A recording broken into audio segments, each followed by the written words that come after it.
Hello students, good morning to all of you. We start electricity numericals. Firstly हम देखिए सबसे पहले हमने यहाँ पर ओम्स लॉ जो फॉर्मूला यहाँ पर प्रूफ किया था V is equal to I R या सीरीज़ या पैरेलल में हमने जो डेरिवेशन किए थे उस पर बेस यहाँ पर कुछ न्यूमेरिकल हैं जो आप बहुत ध्यान से समझेंगे। तो देखिए एग्जांपल 1 में the potential difference between the terminals of an electric heater. तो इलेक्ट्रिक हीटर के टर्मिनल्स के बीच जो पोटेंशियल डिफरेंस है वो कितना है 75 volt. When it draws a current of 5 ampere, जब उसमें 5 एम्पियर की करंट आपकी ड्रॉ होती है सोर्स से, तो what current will be the heater draw. तो हीटर कितनी करंट ड्रॉ करेगा, ठीक है।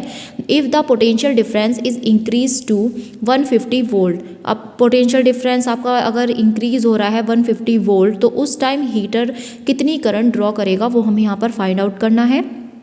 तो पोटेंशियल है 75 वोल्ट, करंट आपके पास 5 एम्पियर है। यहाँ से हम ओम्स लॉ फॉर्मूला लगाएंगे V is equal to I R. हमें क्योंकि यहाँ से क्या निकालना है रेजिस्टेंस, तो R इज इक्वल टू कर देंगे V अपॉन आई। तो V है 75 और I है आपका 5, तो R आपके पास आ जाएगा 15 ohm. When potential difference is increase to 150 volt then current is. जब आपका पोटेंशियल डिफरेंस इंक्रीज होगा, ठीक है, क्योंकि यहाँ पर क्या लिखा है कि जो अगर आपका पोटेंशियल डिफरेंस इंक्रीज हो रहा है 150 वोल्ट तो हीटर कितनी करंट को ड्रॉ करेगा। तो अब यहाँ पर इसके लिए हमें निकालना है करंट। तो I dash is equal to V dash upon R. तो वी डैश हो जाएगा 150 और आर हो जाएगा 15, तो आई डैश हो जाएगा 10 एम्पियर, ठीक है। तो so current through the heater becomes कितना हो जाएगा 10 एम्पियर। अब एग्जाम्पल 2 की बात करें तो a wire of given material having length L and area of cross section A has a resistance of 10 ohm. यहाँ पर हम बात कर रहे हैं तो लेंथ आपके पास एल है, एरिया आपके पास कैपिटल ए है। जब हम रेजिस्टेंस की बात करेंगे तो R1 कितना है आपके पास 10 ओम। यहाँ से हम रेजिस्टेंस का फॉर्मूला लगाएंगे। R इज इक्वल टू क्या होता है, R कौन कौन से फैक्टर पर डिपेंड करता है, रेजिस्टिविटी पर, लेंथ पर और एरिया पर, ठीक है। तो R1 is equal to rho L upon A. R की वैल्यू यहाँ पर दी हुई है 10 ओम, तो यहाँ से रो की वैल्यू निकल जाएगी। फिर 4 सेकंड वायर के लिए लेंथ आपके पास कितनी दे रखी है, ऊपर L/4 दे रखी है। तो ऐसे ही हम यहाँ पर जब क्रॉस सेक्शन एरिया दे रखा है 2.5A, फिर हम इसके लिए R2 निकालेंगे। R2 में जब हम इस वैल्यू को पुटअप करेंगे तो आपके पास क्या वैल्यू आ जाएगी, रो की वैल्यू तो आपके पास है ही है 10A अपॉन L, और इसकी वैल्यू आपने पुटअप कर दी। अब हम इसे इक्वेशन फर्स्ट में, यहाँ पर इक्वेशन फर्स्ट से जब हमने वैल्यू रख दी है तो हम इसे सॉल्व करेंगे तो आपके पास R2 की जो वैल्यू आएगी वो 1 ओम आ जाएगी, ठीक है। तो वायर जो है, ये जो रेजिस्टेंस है जिसमें वायर आपका कितना है 1 ओम है, ठीक है। एग्जाम्पल 3 में देखिए resistance of a metal wire of length 2 metre is 30 ओम।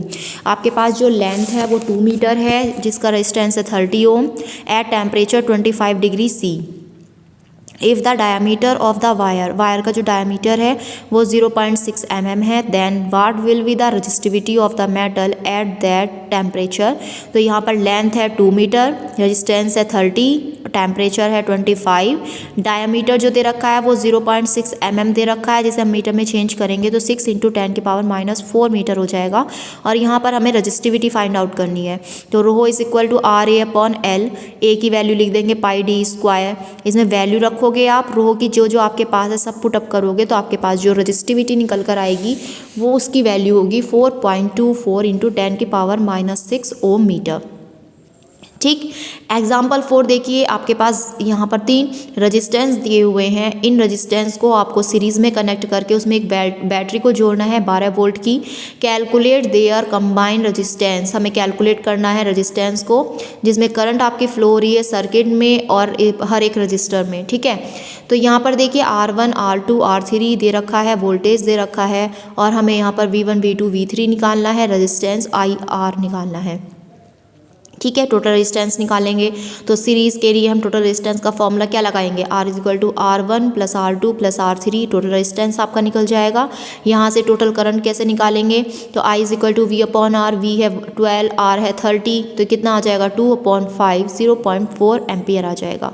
ऐसे जब अलग अलग वोल्टेज निकालेंगे तो देखो V1 is equal to IR1, V2 is equal to IR2, क्योंकि सीरीज़ है तो वायर एक है उसमें करंट आपकी सेम रहेगी। तो रेजिस्टेंस अलग अलग हो जाएंगे। R1 के लिए 5, R2 के लिए 10 और R3 के लिए 15। तो इससे आपके वोल्टेज भी अलग अलग फाइंड आउट हो जाएंगे। ठीक है, तो आपके पास रेजिस्टेंस भी आ गया, करंट भी आ गई और तीनों के लिए आपके पास वोल्टेज भी आ गया। नेक्स्ट देखिए एग्जाम्पल 5 बिल्कुल इसी तरीके से है, बस यहाँ पर देखिए रेजिस्टेंस आपके पास R1 और R2 दिए हुए हैं। तो R1 है 4, 2 दोनों को ऐड करेंगे तो टोटल रेजिस्टेंस आपका जो सीरीज़ में आएगा वो आएगा कितना 6 ओम। ठीक है, फिर यहीं से हम करंट को निकालेंगे। I = हो जाएगा V/R, V है 3, R है 6, तो कितना आ जाएगा 0.5 एम्पियर। ठीक है, अब सेकंड पॉइंट की बात करेंगे तो सेकंड पॉइंट में हमें वोल्ट मीटर निकालना है। तो V = आ जाएगा IR, तो I है 0.5, R है आपके पास 2, तो ये आ जाएगा आपके पास 1 वोल्ट। ठीक है, इसी तरह से जब हम यहाँ पर एग्जाम्पल 6 की बात करेंगे तो इसमें भी आपको 3 रेजिस्टेंस दिए गए हैं लेकिन वे पैरेलल में है। तो इसी तरह हम यहाँ पर भी पैरेलल का फॉर्मूला लगाएंगे। और क्या होता है पैरेलल का formula, 1/R = 1/R1 + 1/R2 + 1/R3। इनकी वैल्यू को पुटअप करोगे तो R की वैल्यू कितनी आ जाएगी 10 ओम आ जाएगी। ठीक है, क्वेश्चन बहुत ईजी है अगर आप अच्छे से समझ लेंगे। फिर यहाँ से हम करंट निकाल सकते हैं। तो करंट का फॉर्मूला I = V/R। ठीक है, अब देखिए 40 ओम रजिस्टर के थ्रू हमें यहाँ पर करंट फाइंड आउट करनी है। तो I1 = V/R। ठीक है, तो यहाँ पर देखिए वोल्टेज तो आपका सेम है तीनों रेजिस्टेंस के लिए, बस करंट अलग अलग हो जाएगी, रेजिस्टेंस आपके यहाँ पर अलग अलग हो जाएंगे।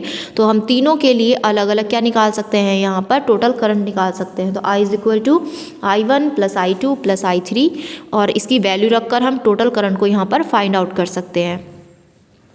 ठीक है, एग्जाम्पल 7 में आपके पास सर्किट डायग्राम दिया हुआ है जिसमें R1 और R2 एक साथ एक दूसरे के पैरेलल हैं और फिर R3, R4, R5 एक दूसरे के साथ पैरेलल हैं। तो सबसे पहले हम यहाँ पर R1, R2 निकालते हैं पैरेलल फॉर्मूला लगा के। तो आपके पास जो R' की वैल्यू आएगी वो 10/3 ओम। आपको वैल्यू सब पुटअप है कि R1 की कितनी है, R2 की कितनी है। ठीक है, इस तरीके से आपके पास वैल्यू यहाँ पर दी हुई है। ऐसी R3, R4, R5, R ये सब पैरेलल हैं एक दूसरे के, फिर इन्हें पैरेलल में कनेक्ट करेंगे फॉर्मूला लगाकर। तो R" आ जाएगा 300/347। ठीक है, अब ऐसी जब दोनों रेजिस्टेंस आ गए तो टोटल रेजिस्टेंस निकाल लेंगे। R = क्या हो जाएगा R' + R"। यही तो होगा टोटल रेजिस्टेंस। तो ये जब R' की वैल्यू रखेंगे, R" की वैल्यू रखेंगे तो आपके पास दोनों वैल्यू आ जाएंगी 9.71 ओम और टोटल करंट हमारी यहीं से फाइंड आउट हो जाएगी। I = V/R, V की वैल्यू है, R की वैल्यू है, टोटल करंट आ जाएगी 1.54 एम्पियर। ठीक है, इसी तरीके से आप नेक्स्ट न्यूमेरिकल कर सकते हैं। इसमें आपके पास रेजिस्टेंस गिवन है। ठीक है, देखिए आपके पास यहाँ पर डायग्राम है, तो इस डायग्राम के अकॉर्डिंग हम यहाँ पर R2, R3 और R4 ये तीनों आपके जो हैं R2, R3 और R4 ये तीनों रेजिस्टेंस एक दूसरे के साथ पैरेलल में है। तो पैरेलल का फॉर्मूला लगाएंगे तो ये आपके पास इस तरीके से आ जाएंगे। अब ये तीनों रेजिस्टेंस आपके पास सीरीज़ में ऐड हो गए हैं। तो सीरीज़ के लिए आप R = R1 + R2 + R3 का फॉर्मूला लगाएंगे तो आपके पास सीरीज़ की वैल्यू आ जाएगी 50/11 ओम। तो टोटल करंट हम यहाँ से निकाल सकते हैं। I = V/R करके हमें अलग अलग करंट बतानी थी। तो I = I1 और I5 तो ये 2 एम्पियर है। यहाँ से वोल्टेज निकालेंगे तो V1 = I1 R1, ऐसी V5 = I5 R5। ठीक है, और टोटल वोल्टेज हम निकाल लेंगे तो V1 + V5 + V' तो आपके पास टोटल वोल्टेज आ जाएगा, आपके पास यहाँ पर आएगा 1 वोल्ट। ठीक है, तो आप इस मेथड से यहाँ पर कर सकते हैं।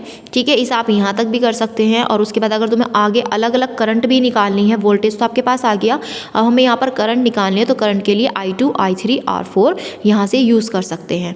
ठीक है, जो आपके पास करंट बटी हुई है उन्हें आप यहाँ पर वैल्यू रख कर इसे सॉल्व कर सकते हैं।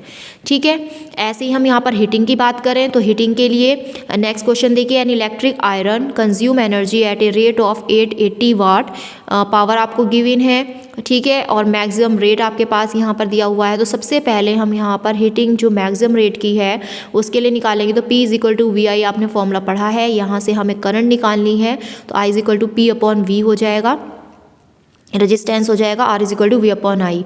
ऐसी सेकंड पार्ट में भी हमें मिनिमम रेट के लिए निकालना है। तो मिनिमम रेट के लिए आपके पास जो है I की वैल्यू है, R की वैल्यू है। ठीक है, अलग अलग रेजिस्टेंस हमारे पास आ गए हैं, करंट भी रेजिस्टेंस भी हर एक केस के लिए। और 10 एग्जाम्पल में हमें हीटिंग इफेक्ट का फॉर्मूला लगाना है डायरेक्ट। तो रेजिस्टेंस आपके पास है, करंट आपके पास है, टाइम आपके पास है, जो मिनट में है उसे सेकंड में चेंज करने के लिए 60 से मल्टीप्लाई करेंगे, तब वहाँ पर हीट प्रोड्यूस होगी H=I²RT। वैल्यू रखेंगे और आपके पास जो हीटिंग आ जाएगी वो कितनी आएगी 20.25 × 10⁻⁷ अर्ग। ठीक है, तो इस तरीके से आपके पास सारी वैल्यू आ चुकी हैं। तो आप इसे अच्छे से न्यूमेरिकल्स को अपने पास नोट कीजिए और अच्छे से रिवाइज कीजिए। ठीक है।